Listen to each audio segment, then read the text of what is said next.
Hebrews chapter 1. Long ago, at many times and in many ways, God spoke to our fathers by the prophets.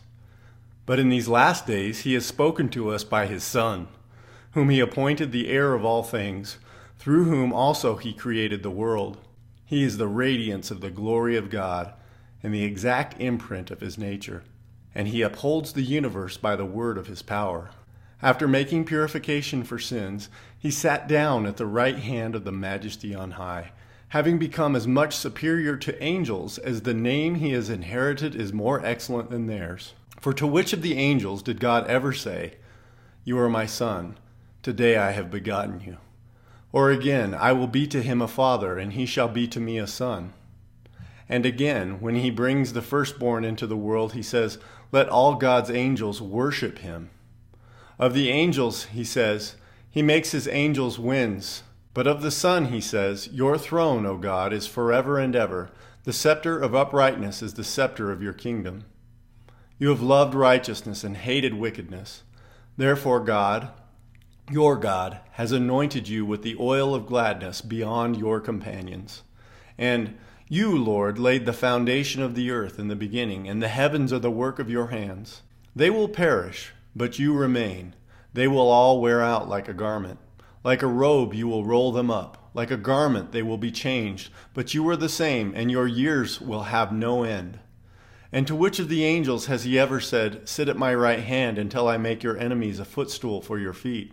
Are they not all ministering spirits sent out to serve for the sake of those who are to inherit salvation? Hebrews chapter 2. Therefore, we must pay much closer attention to what we have heard, lest we drift away from it. For since the message declared by angels proved to be reliable, and every transgression or disobedience received a just retribution, how shall we escape if we neglect such a great salvation? It was declared at first by the Lord, and it was attested to us by those who heard, while God also bore witness by signs and wonders and various miracles, and by gifts of the Holy Spirit distributed according to his will. For it was not to angels that God subjected the world to come, of which we are speaking. It has been testified somewhere, "What is man, that you are mindful of him? Or the son of man, that you care for him? You made him for a little while lower than the angels. You have crowned him with glory and honor, putting everything in subjection under his feet." Now in putting everything in subjection to him, he left nothing outside his control. At present, we do not yet see everything in subjection to him. But we see him who for a little while was made lower than the angels, namely, Jesus, crowned with glory and honor because of the suffering of death, so that by the grace of God he might taste death for everyone. For it was fitting that he, for whom and by whom all things exist, in bringing many sons to glory, should make the founder of their salvation perfect through suffering. For he who sanctifies and those who are sanctified all have one source. That is why he is not ashamed to call them brothers, saying, "I will tell of your name to my brothers. In the midst of the congregation I will sing your praise. And again I will put my trust in him. And again, behold, I and the children God has given me. Since therefore the children share in flesh and blood, he himself likewise partook of the same things, that through death he might destroy the one who has the power of death, that is, the devil, and deliver all those who through fear of death were subject to lifelong slavery. For surely it is not angels that he helps, but he helps the offspring of Abraham.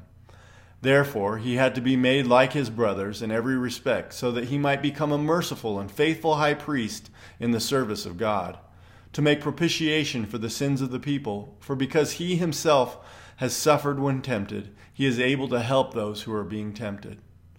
Psalm 25 of David. To you, O Lord, I lift up my soul. O my God, in you I trust. Let me not be put to shame. Let not my enemies exult over me. Indeed, none who wait for you shall be put to shame. They shall be ashamed who are wantonly treacherous.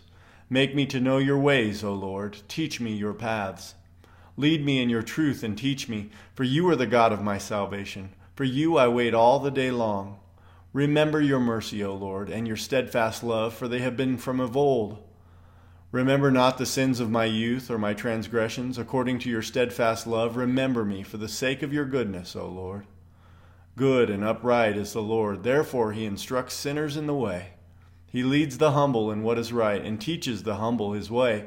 All the paths of the Lord are steadfast love and faithfulness for those who keep his covenant and his testimonies. For your name's sake, O Lord, pardon my guilt, for it is great. Who is the man who fears the Lord? Him will he instruct in the way that he should choose. His soul shall abide in well-being, and his offspring shall inherit the land. The friendship of the Lord is for those who fear him, and he makes known to them his covenant. My eyes are ever toward the Lord, for he will pluck my feet out of the net. Turn to me and be gracious to me, for I am lonely and afflicted. The troubles of my heart are enlarged. Bring me out of my distresses. Consider my affliction and my trouble, and forgive all my sins.